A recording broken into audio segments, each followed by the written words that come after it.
So, all right, let's talk about narcissistic nonsense. So, I was talking to a narc, and I was talking about something that happened 3 years ago about somebody who has not apologized for something that they did over 3 years ago. And the narc says, well, you just got to let that go, because if you don't, it's going to eat you up inside.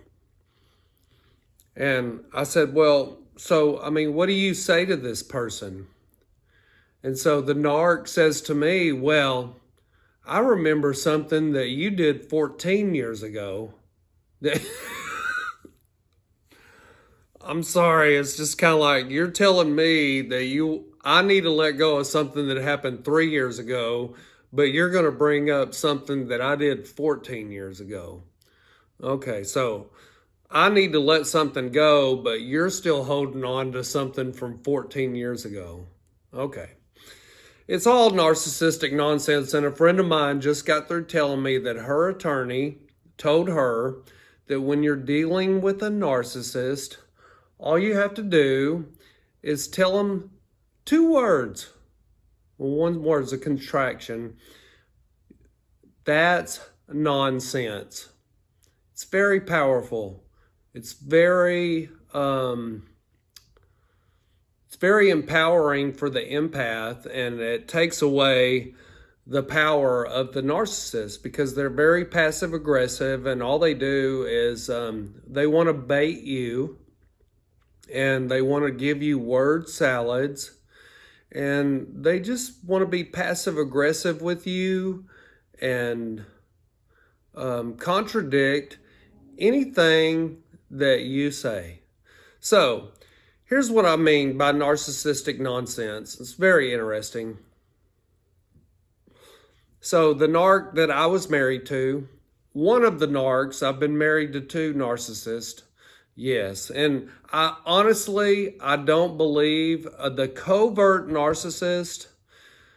I don't believe that there is any amount of time that you can spend with the covert narcissist that is going to ensure that they're going to show you who they are. Because the covert narcissist they have a long game plan with you. If you are a good source of supply for them financially, emotionally, materially, vacation-wise, they're going to do whatever it takes to secure that, and they're going to do it forever how long they have to do it to secure that. So I personally don't believe that you're going to be able to figure out, if you date the narcissist for 1 year, 2 years, 3 years, if they're trying to get you, they're going to get you. And being an empath, we just don't speak narcissism. We can't. Mama Romney says that she gets asked all the time, well, can I bring the narcissist into therapy? And can the narcissist learn how to become more empathic? And Mama Romney says, well, let me ask you a question. Do you think, as an empath, that you could come in therapy and learn how to become more narcissistic and learn how to have less empathy for other people, that you could learn how to be grandiose and selfish and arrogant? And do you think you could learn how to live in a fantasy world and learn how to devalue someone and minimize them and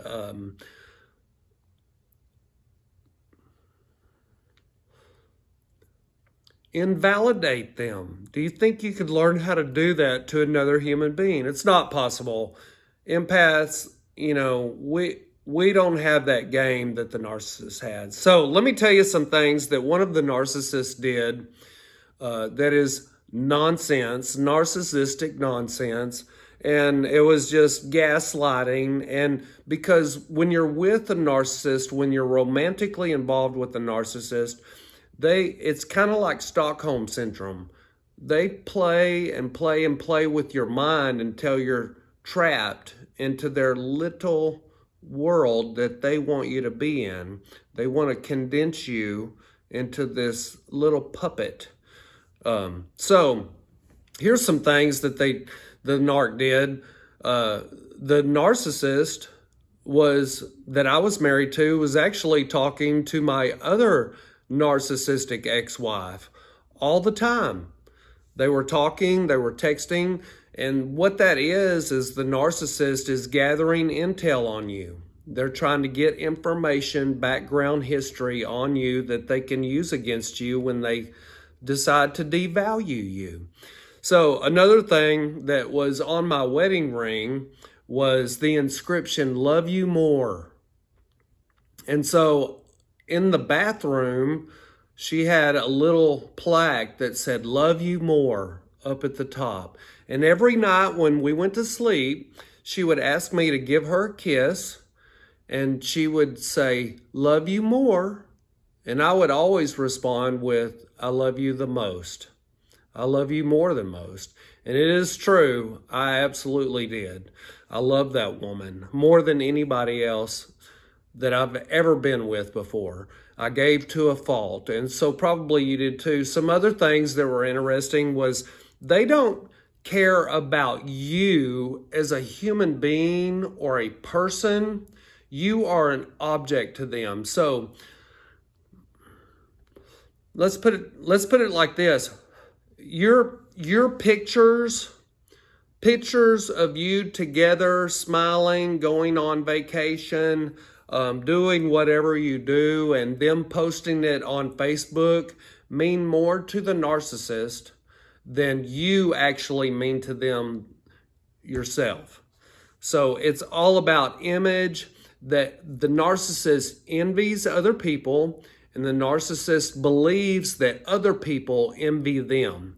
Now, one of the narcissists that I was married to, she was on Social Security disability, and she had a fake Louis Vuitton purse, and she was always posting pictures of her going on cruises and girl trips. And guess who the empath is that funded those? Yeah, the narc slayer.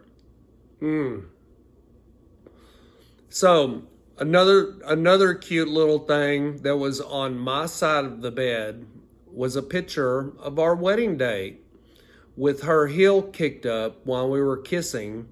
And at the bottom it said, "Every love story is beautiful, but ours is my favorite." And strategically, it just happened to be the biggest picture posted on my side of the bed. Very interesting. So there was also another slogan, a little box that was hanging above the kitchen that said, "Family forever, no matter what." And then there was another little phrase that was in the kitchen called "Live, laugh, love." Live, laugh, love. So the narcissist nonsense is that they objectify human beings. They even objectify their kids. They objectify your kids. They objectify your parents. They objectify their parents. They objectify their siblings. Nobody is off limits to the narcissist, even their friends, even their narcissistic friends. They even get passive aggressive and do narcissistic nonsense with their own friends. It is amazing. But, you know, as an empath, you probably don't see it until it's all over with. So I encourage you, the best way to defeat narcissistic nonsense. If you can grow gray rock, that's great. The gray rock method, Google that up. That's a good method. If you can do that, I prefer absolutely no contact. You shut off all contact with any family, friends, acquaintances that have anything to do with that time period. And you don't look back. You get rid of everything and everybody and get off social media. That's a narcissistic playground. Get off of Facebook. That is a narcissistic playground. There's nothing good that's going to happen on there if you're trying to come out of a narcissistic abusive relationship. Get away from that bull crap, that demonic stuff on Facebook. So you are in a fight. It is against a real demonic entity. So here's the worst thing that you can say to a narcissist that's feeding you a bunch of nonsense. The worst thing that you can say to them is that now I see you for who you truly are. Because they wear a mask in the relationship. They've been wearing a mask for a long time in your relationship. They're not authentic. They're not real. They're full of a volcanic sense of shame that is constantly ready to erupt. They have a constant grudge against other people. And also, at the same time, they're playing the victim. So they've got a grudge and they're the victim. It is all narcissistic nonsense. Don't fall for it. Go no contact is my best advice. Call their narcissistic nonsense. Tell them that you see them for who they truly are and you move on, and that's how you slay the narc.